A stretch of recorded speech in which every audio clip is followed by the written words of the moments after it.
Mr. Dourson, I have to say, and you've heard it from my colleagues, that I've only been in the Senate for 4 years, but your nomination is one of the more shocking that I've seen.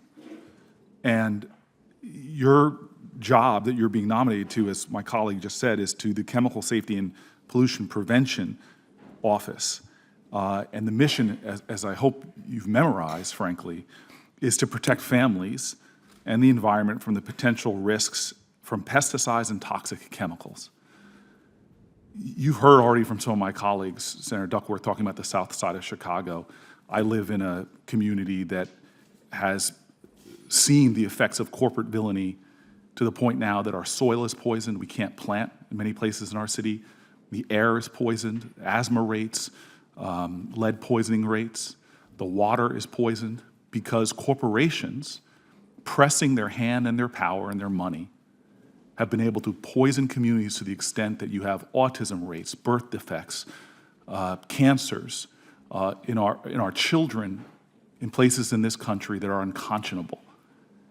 And I really hope, as you sit there on your perch right now, that you have the capacity to have empathy for those people, many of whom are sitting behind you right now, who view your nomination with fear, with anguish. And that fear and anguish is not partisan. It's not coming from the thin air. As you've heard from my colleagues, it's coming from looking at your record. I would imagine that somebody would be nominated that has a track record of standing up for those vulnerable people in our nation.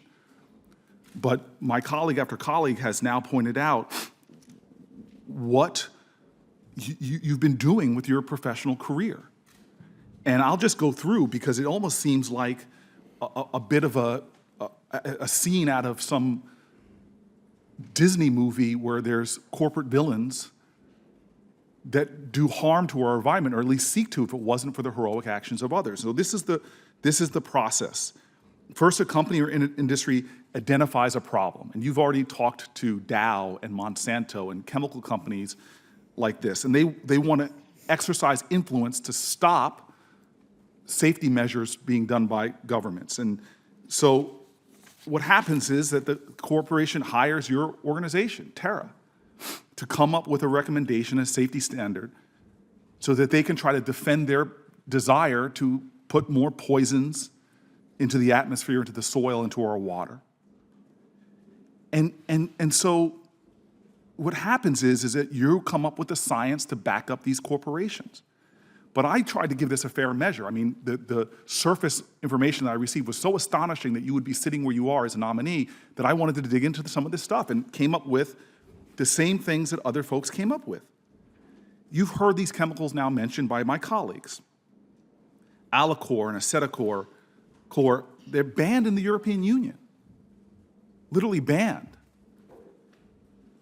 You all advocated for limits in the water based on your science that ended up being 280 times higher than the state of Wisconsin believed was safe for their kids. And so I know that you can pick your chemical here. This has happened. The pattern I've seen from just looking at your record, sir, goes again and again and again. Corporations fund studies from Terra and have science on, here's chlorpyrifos, that literally comes out, your studies, this one, in the case of that chemical that affects farm workers and children, was 1,000 times higher than the ultimate EPA standard, 1,000 times higher. And so clearly to me, we have a situation where you're about to be the person that is ahead of an office that has the mission of protecting children. And you have a pattern of working with corporations to advocate for a position that is hundreds, if not thousands of times more dangerous than the standards we set, and that we see other nations who are moving to ban the very chemicals that you have been advocating for as safe at higher levels. The chairman said that you have been a leader, read a letter that calls you a leader in human risk assessment. I don't see this as leadership when you're advocating for levels that will literally poison people. It doesn't make you seem like a leader in your career. It seems like that you're a lackey, a corporate lackey, doing the bidding of people that are trying to create in communities like the one I live in, where my niece was born, to create environments that are chemically toxic.